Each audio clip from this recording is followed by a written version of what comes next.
Buenas tardes. Solo unas palabras para presentar el acto. Bienvenidos al Aula de Cultura del Colegio Notarial de Andalucía. Más bajo, sí. Yo creo que sí, por este lado. Bueno, pues estamos en el Aula de Cultura del Colegio Notarial de Andalucía en un acto, una velada poética para presentar un libro de Juan Lamillar. Pues las presentaciones que voy a hacer son muy escuetas y me voy a limitar un poco a la Wikipedia, ¿no? Para que sean ellos los que presenten el libro y hablen. Entonces, Juan Lamillar aparece en la Wikipedia como nacido en Sevilla, licenciado en Filología Hispánica por la Universidad de Sevilla, autor de 10 libros de poemas, el primero publicado en 1982, Muro contra la muerte. Eh, Figuran también sus premios literarios, el Premio Internacional de Poesía Luis Cernuda del Ayuntamiento de Sevilla por su poemario Música Oscura, Premio Nacional de Poesía Vicente Núñez de la excelentísima Diputación de Córdoba por Los días más largos y Premio Villa de Rota de Poesía del Ayuntamiento de dicha ciudad por La hora secreta. Además, es autor de obras de otros géneros literarios.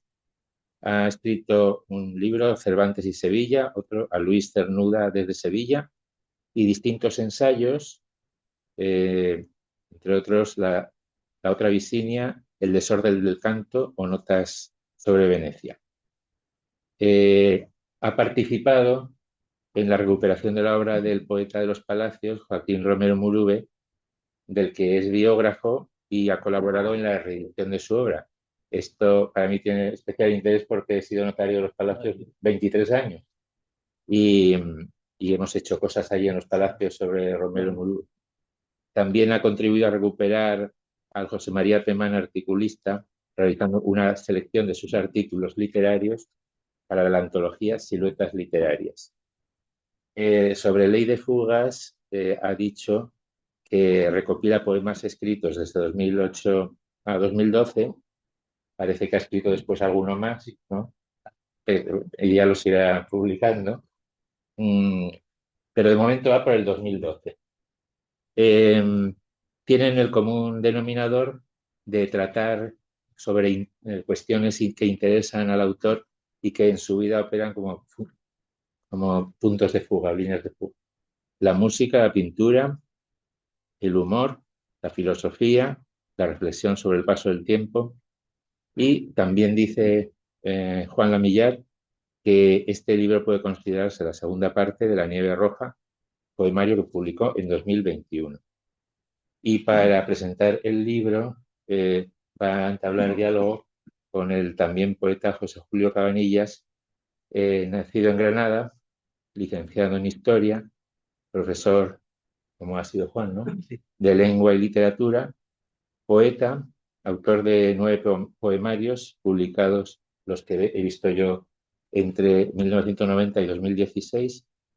También es autor de una novela, o más, no sé, una no, y ha abordado también la traducción literaria, como aquí nuestro amigo Antonio Rivero Caravillo. Ha sido traductor de Chesterton, ¿no?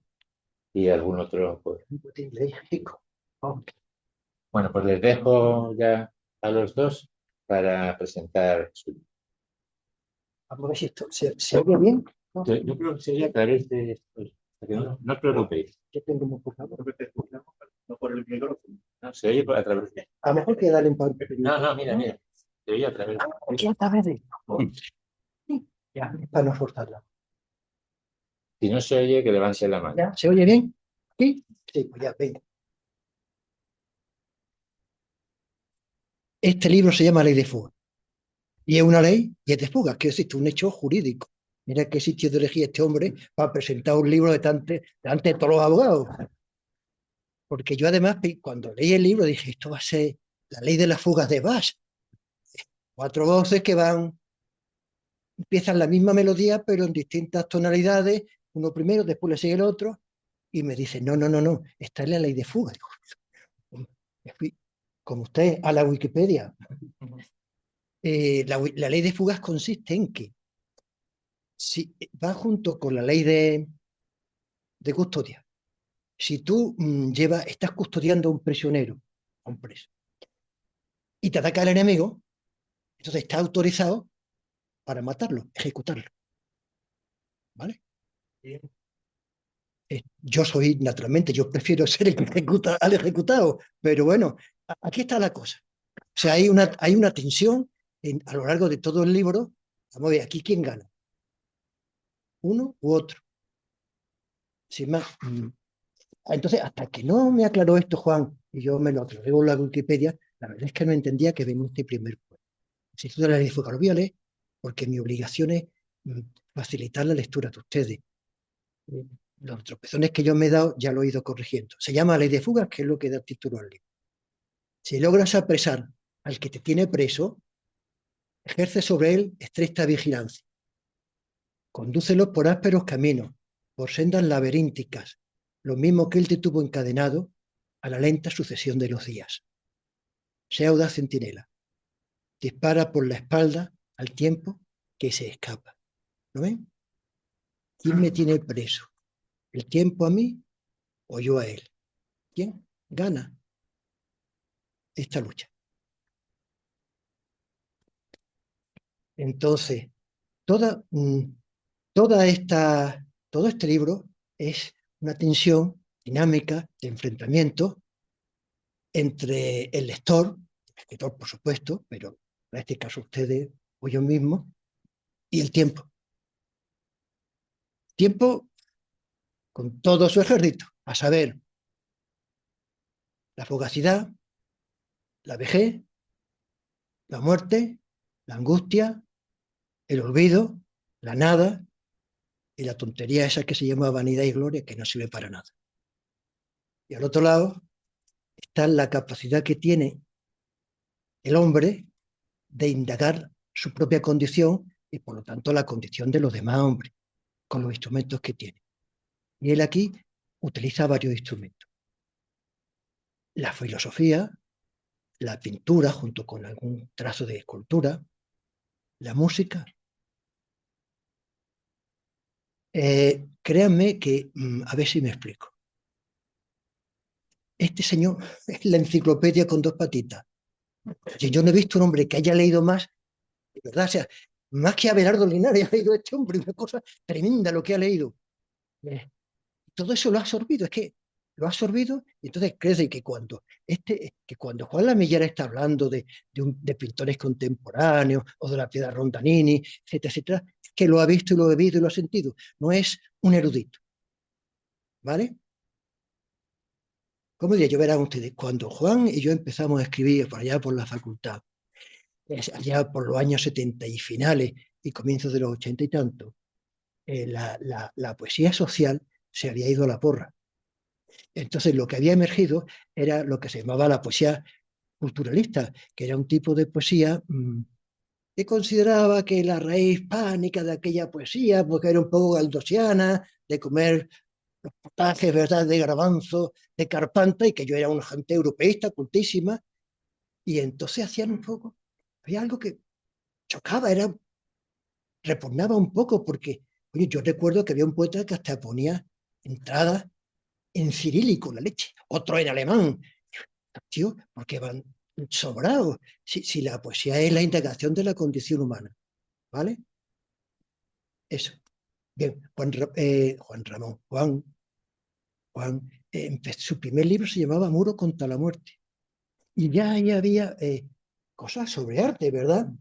Pero no tenía nada que ver, no tenía nada que ver con los novísimos y aquella gente culturalista que había leído tantos libros que se había olvidado de su corazón. No, él consideraba que las bellas artes, la poesía, era un muro contra la muerte. Y años después nos volvemos a encontrar otra vez ese muro. Esta vez está hecho en forma de una ley de fugas, una lucha vida y muerte, ¿vale? Entonces, eh, este libro además está, ¿cómo lo diría yo? Hecho como un cubo de Rubik. Encajan todas las piezas. Cuando lean el libro, verán que aquí en, el, en los títulos, en el índice, si lo tienen, por ejemplo, aquí estará así. Las preguntas, la música en lo oscuro, de la filosofía, la oración del color, el viaje. Eso está perfectamente ensamblado. Pero claro, esto no es una cosa cerebral, porque debajo está toda la tensión. Me matas o te mato. O me vences o te venzo. Hay una guerra soterrada en todo momento. Entonces, las preguntas son una colección de poemas que son las preguntas esenciales que todo hombre que no sea un insensato se ha hecho en su vida. ¿Por qué he nacido? ¿Para qué he nacido? ¿Qué pasa cuando muero? ¿Hay nada? ¿Hay vacío? ¿Por qué tengo miedo? ¿Por qué la angustia viene con la nada? Son las preguntas más sencillas que alguien se ha hecho. Entonces, todas esas preguntas, él se las va a intentar responder. El primer intento de responder a estas preguntas está en lo que él llama los capítulos de la filosofía. Y hace un repaso verdaderamente, no diré erudito, porque cuando un poeta lee, no está leyendo ideas, está leyendo también emociones, indagaciones en la condición humana y por lo tanto la suya, ¿verdad? Intentando buscar ahí una respuesta, pero lo que se da cuenta que no, los más grandes filósofos, al final, por lo menos los más cercanos, los del siglo XX, Heidegger y eso, no son capaces de... Heidegger comete una proeza, escribe El ser y el tiempo, eso es un monumento de la filosofía existencial, pero al final el hombre se da cuenta de que él no es capaz de explicar por qué el ser y no la nada, Dasein. Entonces se pasa a leer las elegías de Hölderlin y se pone a escribir ensayos sobre poesía porque cree que la poesía es el camino para llegar a descubrir o al menos indagar con otros instrumentos que el puro raciocinio. Mm, Entonces él, como se da cuenta de que por ese camino el tiempo nos tiene atrapados, pues la única, pues más vale reír que llorar. Hombre, me voy a fusilar, pues por lo menos me voy a morir de risa. Entonces aquí explica mucha ironía sobre los filósofos, eh, desde Sócrates, Platón, con el banquete que se hizo bajo un plátano, y hasta Heidegger y hasta los que van ya después detrás de la filosofía del lenguaje. O sea, pero se da cuenta que entonces lo que utiliza para defenderse, no para atacar a esa gente, sino para defenderse el sentido común y el humor, ¿vale? Pero ya él empieza a indagar otro camino, que es el de, sobre todo el de la pintura, las bellas artes, pero en especial la pintura. Fíjense, aquí ya esto se llama la oración del color. Voy a leer nada más que un poema, ¿vale? Está en la página 81. Se llama Rojo Roth. Este caballero ha visto a Rothko y ha reflexionado sobre él. Es un pintor expresionista abstracto que va detrás de Kandinsky y que es un buen pintor. Es un botarate vanguardista que... ya está. Ya te digo. Eh, mm, Kandinsky lo que hace es quitar la figura, pero se queda con la estructura, el triángulo, el círculo, ¿verdad? La intercesión y el color. No quiero enrollarme, pero es que es necesario decirlo para entender el profundo sentido que este hombre está adquiriendo en este poema. Kandinsky, como todo artista verdadero, tuvo serias dudas sobre la autenticidad y el valor de su arte. Y porque él era tremendamente ruso. Y entonces estaba que no sabía por dónde tirarlo. Todo lo que yo he pintado es una tontería o no es una tontería, porque es tan raro, incluso para mí. Entonces, una vez se fue paseando, llegó a una ceiba es una casa modestísima de un campesino en la estepa, y allí vio un icono y una litografía de un cuadro suyo. un cartel de un cuadro suyo. Y dijo, no me he equivocado. Si este campesino entiende un icono y me entiende a mí, es que yo no me equivoco. Aquí la pintura tiene un sentido sagrado. Los colores no son solo colores, son símbolos. Es algo que es también inmaterial. Rocco da el paso siguiente. Rocco ya elimina la figura, se queda solamente con los colores más puros en franjas. Por eso se llama rojo roto. Detrás del rojo vivo de esta franja violenta de color está el impulso audaz de lo sagrado. Y detrás del azul, y sostenido en la oscura fidelidad del verde, y en la hondísima cima de lo negro, y en la brida de fuego del naranja, con fervor religioso apliqué los colores, urdimbre horizontal para entender la vida, el rito de la nada. Que el llanto de la gente ante estos lienzos sea también religión, la improbable respuesta ante el vacío. ¿Vale? Eh, y aquí va viendo una serie de poemas. Yo no voy a leerlo porque no quiero pisar el camino. Hay otro poema sobre Marc Rothko, pero fíjense una cosa que es importante. Aquí quien está hablando no es Juan Lamillar, está hablando el pintor Rothko. Después veremos que eso tiene cierta importancia, porque eso dice, en el fondo la filosofía es un ejercicio del espíritu, y cuando uno ya ha ejercitado mucho, incluso muscular, entonces esa musculatura espiritual de que se lleva un grado de objetividad ostentoso, que si al final los grandes poetas llegan a ese estado. Pero ya lo veremos más adelante, ¿vale? Bien, el otro camino que él ensaya es la música. Él, Juan, es un gran melómano. ¿Dónde está la música? No.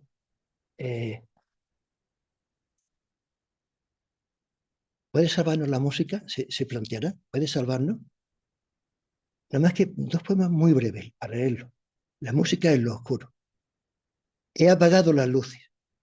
Para evitar el oscuro resplandor de la luna, he echado las cortinas. Quiero solo la música y lo oscuro. La música es lo oscuro, naciendo en esta noche que es ya triple. Noche de la ciudad y noche de este cuarto, noche de mi interior necesitado de una voz que me salve de la nada. Y breve todavía este poema, y son tres versos. Está aquí. Silencio con nombre. Cuando acaba la música, el silencio que llega también se llama Mozart. Ese es el gran secreto de la música. La nada de la música es el silencio, pero la música tiene la proeza de marcarlo, o sea, un signo sobre el pentagrama, arriba o abajo, o así, significa que así hay que guardar silencio, porque la música se sustenta sobre el silencio. Lo mismo que la poesía también. Por eso se puntúa, etcétera, etcétera, etcétera. Entonces, ostras, es que la música de Mozart, cuando acaba el silencio, sigue estando aquí. ¡Tan! Y aquí, como el diapasón, ¡tan! Da una nota, ¿vale? Quedamos con esto. Y ya veremos que, Juan, esta técnica, aunque parezca una tontería, se aplica mucho a la poesía. O sea, la poesía, yo estoy convencido de que no es un estilo, no es un género literario. Un género literario es la novela, y un género literario es el teatro. Pero la poesía no es un género literario, porque los géneros literarios tienen una hechura, algo que está hecho de antemano y al que tú te atiendes. La poesía está directamente conectada con la música. Es sensación musical que va enhebrando el poema y a la vez reflexión, pasión, está en las palabras y en su significado, pero es que el significado y el significante, la música y el significado están, no podemos romperlo, está aislado, armado por la cadencia musical. Eso, eso o se tiene o no se tiene, quiero decir, y si no lo tienes, pues métete a novelista, muchacho, que ganará más dinero. Pero Juan lo tiene en grado, o sea, Juan tiene un oído excelente. Si cuando tiene que romper un ritmo, lo rompe, cuando tiene que volverlo, lo vuelve, ta, ta, ta. Es una cadencia estupenda, ¿verdad? Ya lo veremos al final en el último poema, ¿vale? Y Y ya está, porque no quiero enrollarme. Eh, Rojo Rosco. Después ya, los últimos poemas se llama El viaje. Naturalmente no es que nos vayamos a ver Egipto, las pirámides de Egipcio. Se entiende que un viaje interior, un viaje existencial, ¿verdad? El viaje de la vida con el enemigo del tiempo. O me escapo, o te escapas. O me matas, te mato. Aquí ya, como de ellos, no hemos roto la camisa. Ya vamos a pecho descubierto. Que hay poemas de una hondura que estremece. Nada más que dos poemas.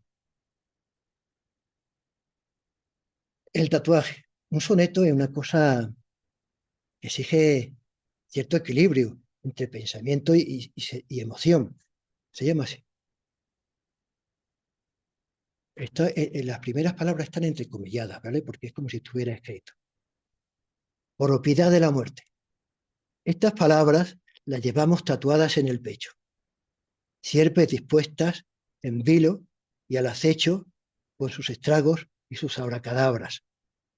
La muerte va diciéndonos, no abras la ventana del mundo. Mira el techo que te cubre, disfruta, lleva al lecho el placer y el amor que ahora a palabras. No se puede borrar este tatuaje. Cada año que pasa está más vivo para hacernos más daño con su ultraje.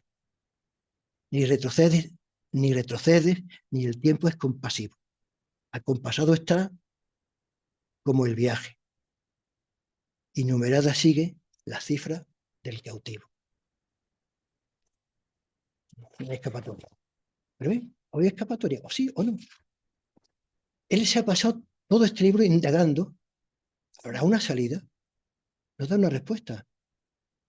Pero hay un último poema, que es el que cierra, y que es la última palabra, que se titula Sin más. Son 4 versos, brevísimos. Pero yo creo que aquí está la puerta de salida, o la de entrada. Somos. Somos el ser que conoce la muerte. También el que se sabe salvado por la luz. Bien. Es el momento de coger una cosa. Verán, hemos dicho que la literatura es un ejercicio de la conciencia, ¿verdad? Y la conciencia, una persona que sea medianamente inteligente, medianamente honrada, va creciendo, ¿verdad? Sería como que en los poetas hay 3 momentos en su carrera literaria. Por llamarlo algo, carrera, un poeta va siempre a tientas. Pero hay un momento, sus primeros libros, en que es descubrir su diapasón emocional, quiero decir, aquello que es él. Hay gente que nace triste como hay gente que nace risueña, y con eso tiene que bregar, y esos son sus temas, y he estado condenado a ellos, pero felizmente condenado porque ese es su camino, ¿vale? Ese camino está, en Juan, está lúcido ya desde el muro contra la muerte. Segundo paso es cuando un poeta descubre, ya sé quién soy, sí, pero si la poesía no es nada más que un acto es un hablar. No, no es un hablar, perdón, es un abrazo. Cuando yo leo a un poeta, aunque no opine como él, aunque sea de otro siglo, aunque esté muy lejos, cuando yo leo sus poemas, doy mi aquiescencia y nos abrazamos. Y mientras ese abrazo dura, se borra toda diferencia. Somos dos en uno. Y el último paso, que ya todos los poetas no aciertan a dar, es cuando ya la poesía no es introspección, ni siquiera abrazo, es algo ya que está más allá. Es la propia poesía con mayúsculas. Tú ya eres su servidor. Tú ya no hablas, hablas Rosco, habla un ser pensante, somos nosotros todos, ¿lo ven? Eso, claro, es difícil a veces de darse cuenta, pero cuando yo he visto esta técnica y le he dicho, ojo, está hablando Rosco, no él, eso lo empleó Luis Cernuda. Luis Cernuda empezó a convertirse en un poeta en ese tercer estadio de la poesía, ya en el triple salto mortal, cuando se da cuenta de que, conociendo la poesía inglesa, de que es que los ingleses escribían en lo que se llamaba el correlato dramático. Quien habla ya no era el poeta, sino el personaje. Y hablando del personaje, descubría también la propia intimidad y la intimidad del lector. Era ya un abrazo coral. Somos. ¿Lo ven? Y otra cosa. Decíamos, ojo que la música es un ordimbre de sonidos y de cadencia. La cadencia es el ritmo.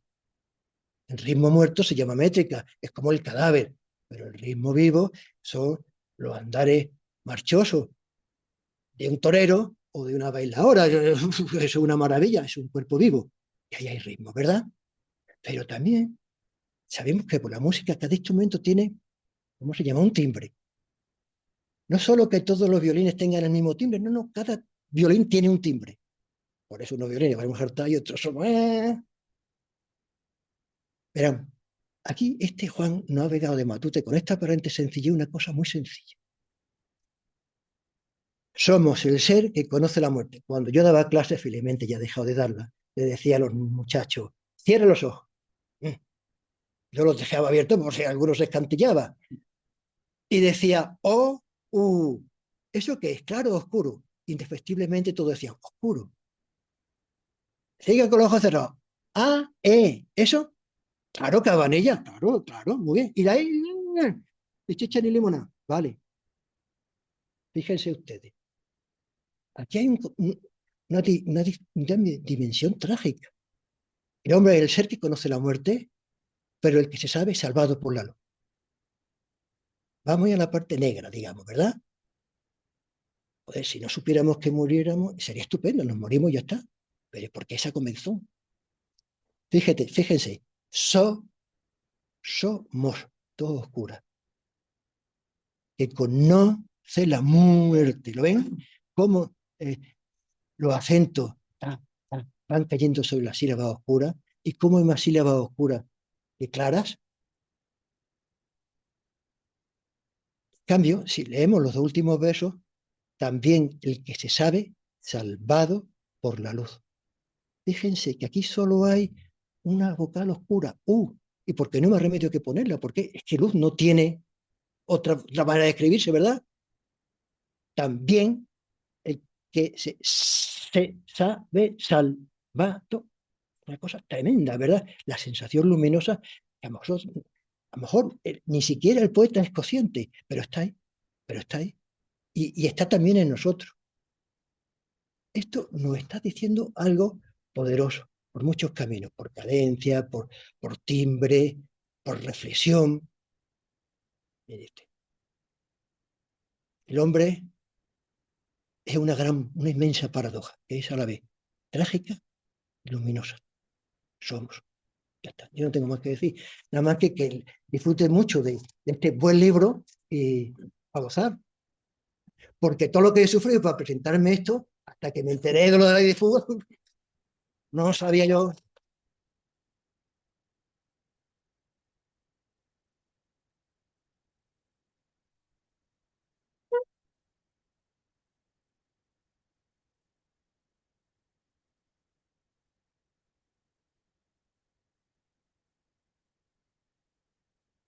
Bueno, buenas tardes.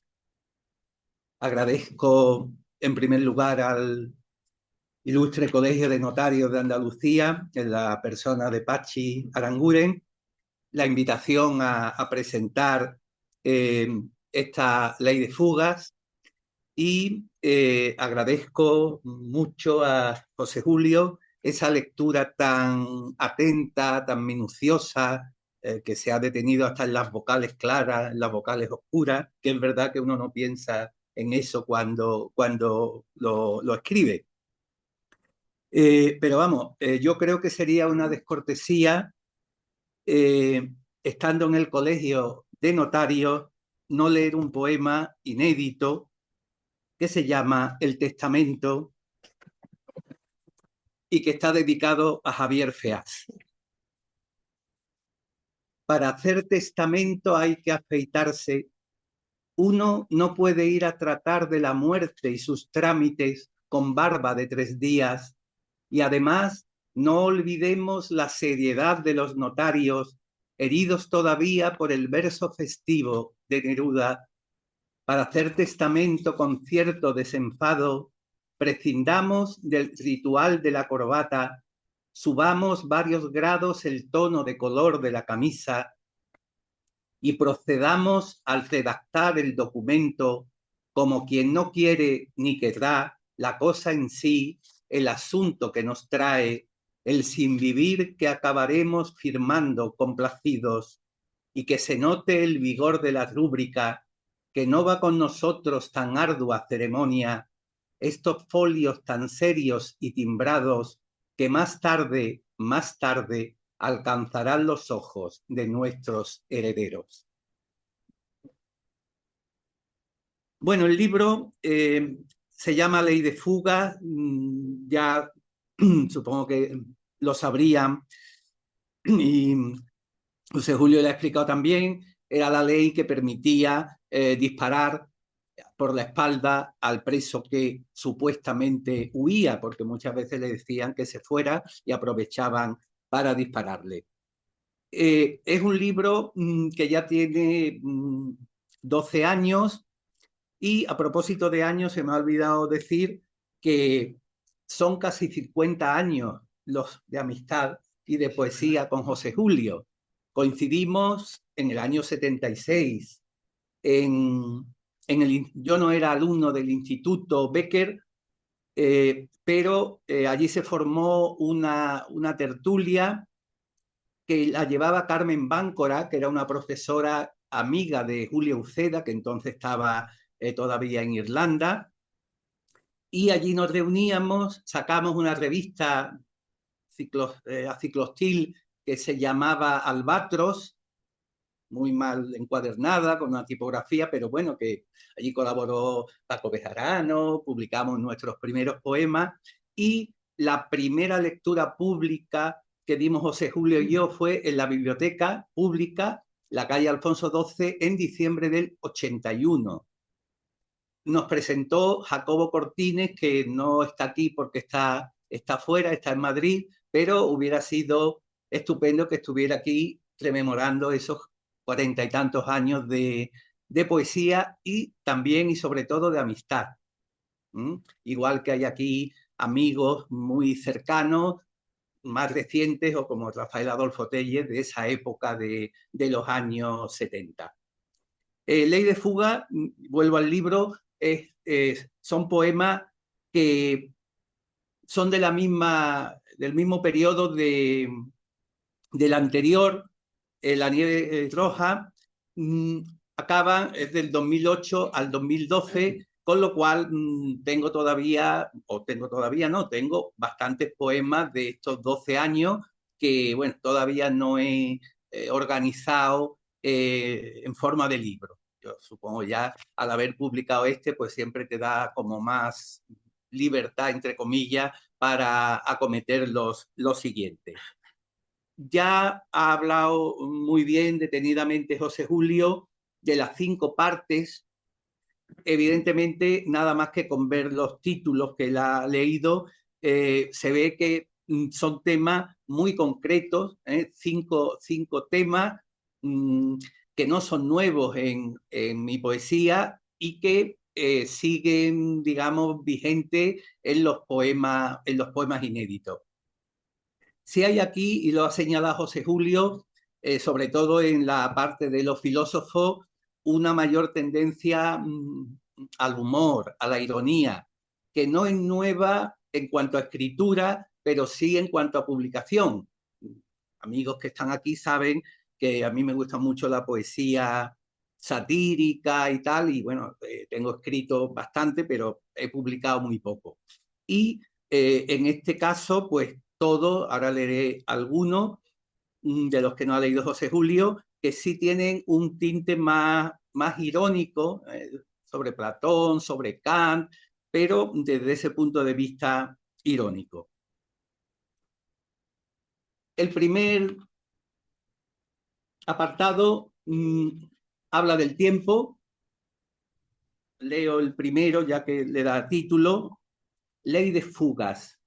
Si logras apresar al que te tiene preso, ejerce sobre él estricta vigilancia, condúcelo por ásperos caminos, por sendas laberínticas, lo mismo que él te tuvo encadenado a la lenta sucesión de los días. Sé un audaz centinela, dispara por la espalda al tiempo que se escapa.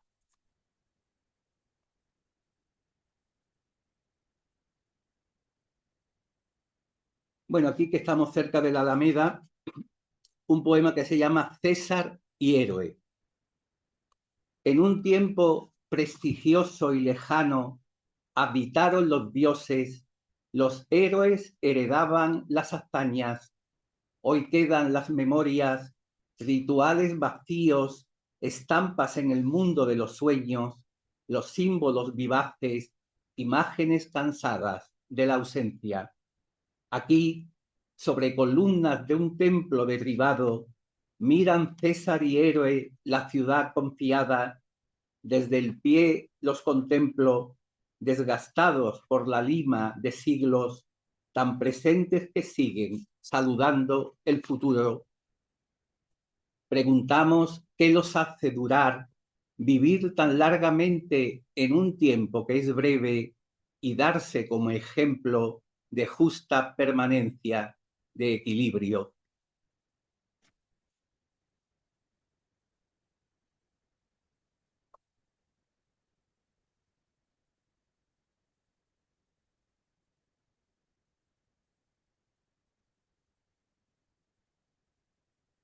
No sé si aprende la vida lo que la muerte le enseña o lo que el tiempo le quita, pero ni al sol ni a la muerte, amigo y enemiga, miro de frente. Siempre en la sombra, las amistades que no se nombran, siempre enemigos, horas, tiempos y muertes que van conmigo. Un soneto en, en el libro anterior y en el anterior también he metido una sección de sonetos. Aquí están, hay 3 me parece, y no forman una sección, sino que están dispersos. Vida y certeza lleva una cita de José Bergamín que dice: no hay hora para mí que no esté muerta. No hay hora para mí que no esté muerta, viva también, pero luchando a muerte. No hay hora que dormida no despierte, que no mantenga mi mirada alerta. Si mañana dudosa y tarde incierta, y noche abandonándose a su suerte, qué magia conjurar para volverte vida, vida feliz, alegre, abierta. Si morimos de tiempo, recobramos en el tiempo también vida y certeza, y no son siempre fúnebres los damos, porque a veces nos salva la belleza cuando llega a nosotros y gozamos su fulgor y su firme fortaleza. La música. La música, la pintura, como ha dicho José Julio, tienen cada una sección en el libro y yo creo que se puede hacer igual que hice con la fotografía, que también aparece en muchos de mis libros, un libro que apareció en Jerez, en muy pocos ejemplares, donde recogí todos los poemas que había escrito sobre la fotografía, tanto sobre el hecho fotográfico como sobre algunos fotógrafos que me interesan. Aquí lo mismo. Ha leído José Julio poemas dedicados a Rothko, pero también muchas veces, muchos poemas, lo que me planteo es qué es la pintura, qué sentimos ante la pintura, etc. También de la música y la pintura podría hacer una antología de bastantes poemas que recogiera todos los que han aparecido en los libros anteriores. Palabras de la música. Miedo a quedarme solo con la música porque me dice cosas que no quiero volver a recordar. ¿Me enseña acaso el roto espejo de la infancia, una angustia disfrazada de niebla, la soledad que dicta sus designios? El pianista ejecuta las notas ajeno e impasible, lluvia lenta, un aguacero tenue que sostiene la incierta calidez de la amargura, y no hay rastros de amor y no hay consuelo, miedo a estar solo en esta permanencia gris del tiempo, en esta esquina de la luz. Necesito algún cómplice para escapar del miedo, para impedir que esta noche la muerte abra la puerta. La música que ahora escucho sabe de mí lo que ignoro en mi destierro del mundo. Si viajo en el invierno, solitario y metafísico, me extravío por los senderos y acabo por encontrarme si la música me nombra, si tengo un nombre que darle.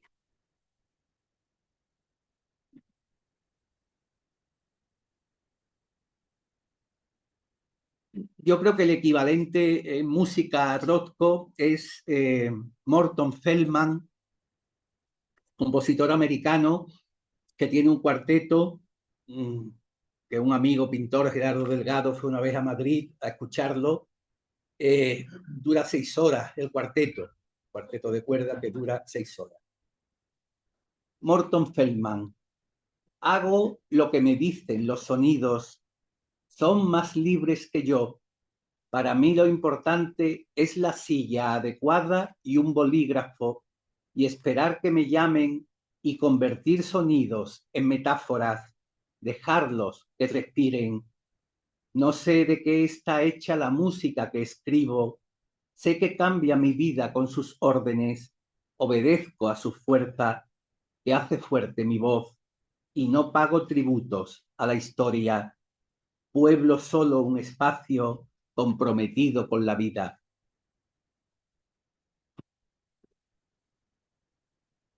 De la filosofía, leí una vez, y es lo que dio origen a este poema, que en un municipio cerca de Atenas expedía hojas de plátano diciendo que ese era el plátano bajo el que Platón había filosofado. Platón certificado. Platón, que dialogaba a orillas del Iliso a la sombra de un plátano, ignora, pasajero en su caverna de la eternidad, que en un pueblo no muy lejos de Atenas venden hojas del árbol fertilísimo, el plátano platónico con sellos oficiales del culto ayuntamiento, las hojas de sus libros, las hojas de aquel árbol filosófico que daba sombra a Fedro, siguen multiplicándose con un certificado de origen y eficacia. El filósofo de los claros diálogos expulsó a los poetas de su férrea república y dejó, sin saberlo, campo libre a una insaciable tribu de burócratas.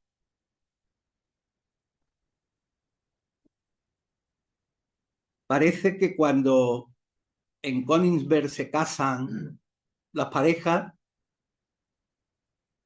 tienen por costumbre llevar el ramo de novia a la tumba de Kant. Ante la tumba de Kant, ramos felices sobre la augusta tumba, las palabras de amor que pronuncian los novios, quizá los prolegómenos a toda metafísica en la que acaba por convertirse el vínculo fatal del matrimonio. Aquí, sobre la tumba del hijo ilustre de Königsberg, comenzarán los novios el camino que conduce de la razón más pura a la razón más práctica. Hoy depositan flores y palabras para que Kant bendiga, puntualidad y pulcritud garantizadas, una realidad real e inalcanzable, el encuentro de dos concretas subjetividades, lo que no podemos conocer del amor.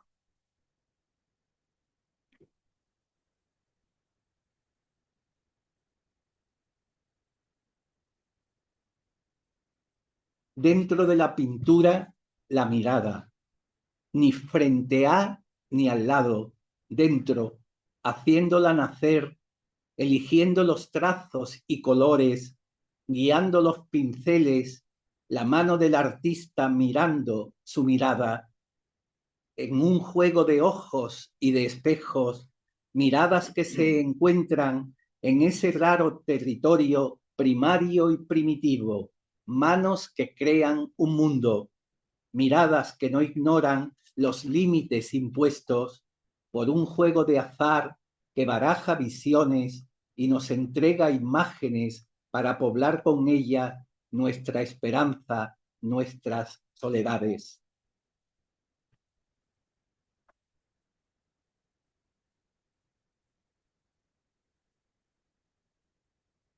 Un soneto, El laberinto. Resuelve el laberinto, sé pincel en la trama colmada del color, lápiz cuando el dibujo sea fulgor, tinta que deje huellas en tu piel. Alza esta arquitectura de papel, ordena la memoria alrededor, no sepas que te hiere el resplandor de unos trazos tallados a bisel. Aprende lentamente a comenzar a entrever lo que tienes que decir con la certera magia del pintar y saca de la fuerza del vivir olas distintas de un distinto mar, los mismos mares de un distinto huir. Y del último apartado, El viaje, bueno, un poema que es breve pero me gusta mucho, La Pietà Rondanini. En el mármol ya luchan la carne y el espíritu. Detrás de esa agonía existe la belleza. Se trata solamente de tallarle las alas para su libertad. Dos poemas más.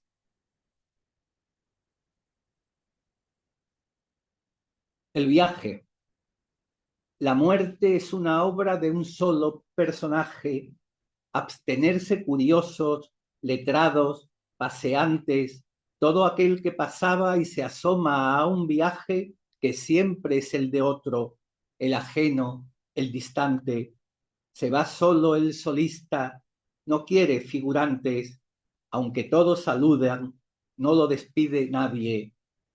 Está solo en la muerte, todo normal, no es grave. Ya veréis cómo pronto se acostumbra al paisaje.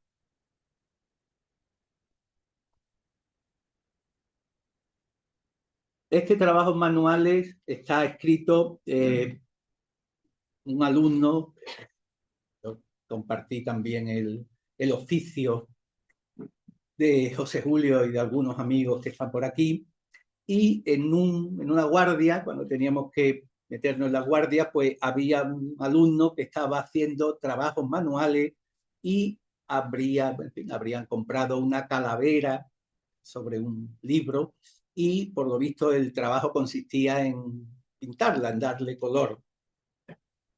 Bueno, me acerqué, después me regaló la calavera que está en el trastero, desde luego, porque trabajos manuales.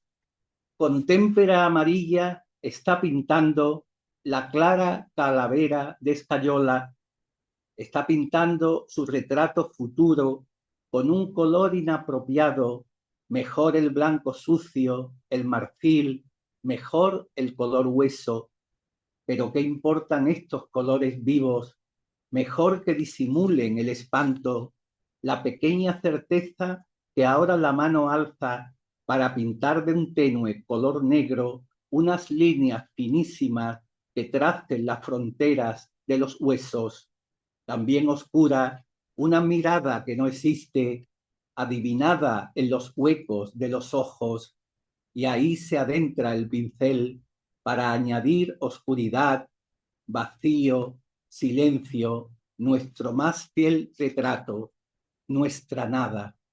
Y para no terminar con la nada, el final, que ya la he leído, somos el ser que conoce la muerte, también el que se sabe salvado por la luz. Muchas gracias.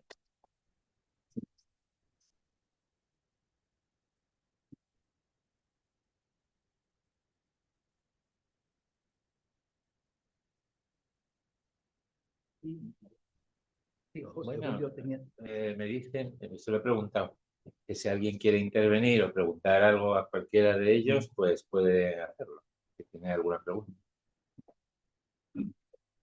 Sí, me parece muy interesante lo que ha señalado de la correspondencia con la pintura y con la música de la poesía, pero Neruda, por ejemplo, decía que era más importante la correspondencia con la pintura. Yo también le veo más correspondencia con la pintura.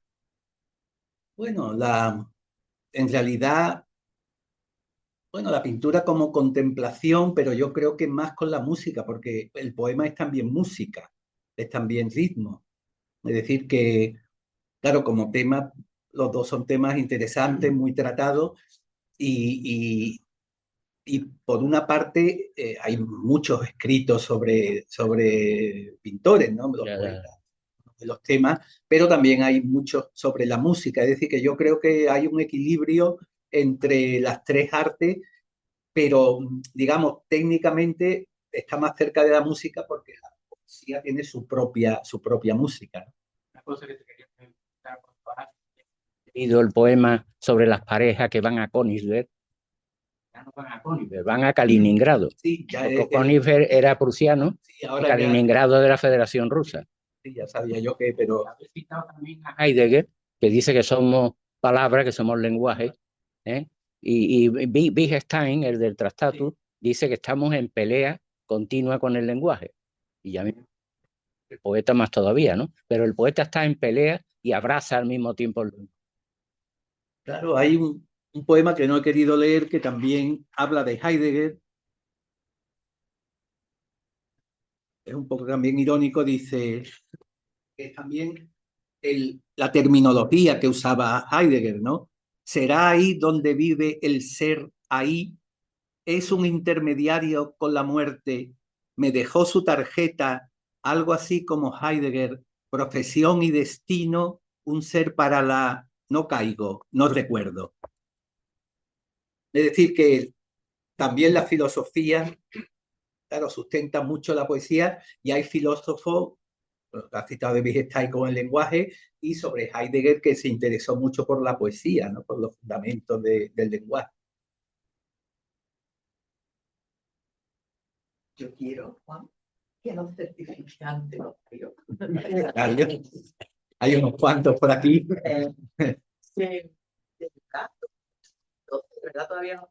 Tenemos que esperar, Juan, de 2013 hasta ahora. No has hecho trampilla con la cronología. No, yo para eso soy muy... Mi amigo José María Conge, que está aquí, me dice, bueno, al lector, porque a mí, yo no llego a lo que hace Eloy Sánchez Rosillo, Miguel Dor, que fechan cada poema, un índice, este lo escribí y tal, pero a mí me gusta, bueno, al lector, como dice José María, le da lo mismo que el poema lo haya escrito al lector lo que le interesa es el poema en sí. Pero a mí que me ha gustado, y yo llevaba una cierta regularidad cada 3 años, pero bueno, pues, algunos amigos saben ciertas circunstancias porque te piden el libro, después no te lo publican, tienes que empezar y entonces eso ha ido retrasando. Después sí he publicado poemas en revistas, una plaquette de estas que hace el 27 novenal, muy bonita. Es decir, que he ido dando testimonio de los últimos años, pero yo creo que 2 libros sale porque tengo muchos poemas y luego haciendo una cierta selección. Uno no publica todo lo que escribe, ¿no? Hay muchos que se quedan para no repetir porque es el mismo tema y vamos, lo sabrá de sobra. Pero bueno, espero que no tarde tanto. Primero lo tengo que hacer y espero que no tarden tantos como este. Pero bueno, se acostumbra uno. Antes de eso estaba uno acostumbrado, cada 2, 3 años sacaba un libro. Luego es verdad que han salido varios juntos, ahora esto se ha retrasado, es decir que... Una pregunta en serio. Más allá de los límites cronológicos que tú mismo te pones, eh, a la hora de organizar el libro, sigues ese eje temático. Es decir, tú en realidad estás trabajando entre 2008 y 2012 con esas líneas de fuga a la vez, ¿no?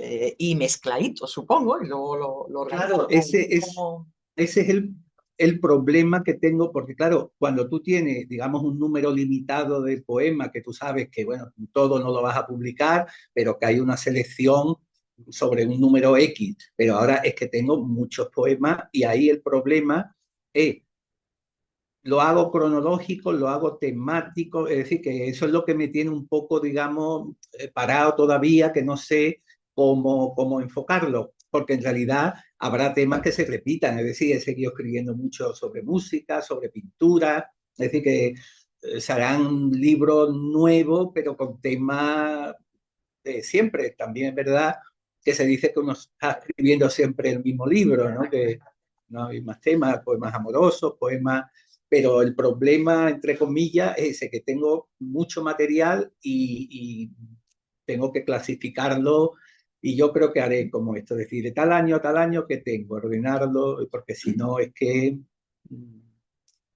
se difumina más la poesía. Después, poemas breves.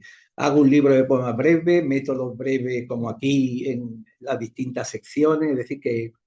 Y después, luego a mí me gusta por esto, ahora no sé, pero cada sección tiene un número, yo creo que son 11, 10, 8, 10, 11, es decir, una simetría.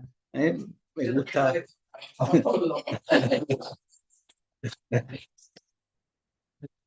Sí, sí, y de equilibrio y de...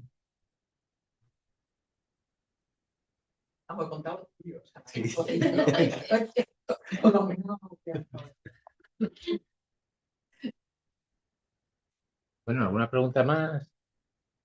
Pues yo creo que ya con la hora, ¿no? Sí, sí. Entonces, hemos sido una hora casi exacta, damos por terminado este acto y emplazamos para el día a los poetas, por aquí hay unos cuantos poetas y para seguir con poesía, el día 8 va a venir Raquel Lanceros a hablarnos de, bueno, nos va a hablar de poesía y a la vez de su último libro, El Sol y otras estrellas, me parece que titula, y lo va a presentar Antonio Rivero Tarabillo y entonces os convoco a todos ya desde ahora a que aprovechéis la ocasión porque esta mujer vale mucho, como suele decir. Bueno, pues muchas gracias y buenas noches.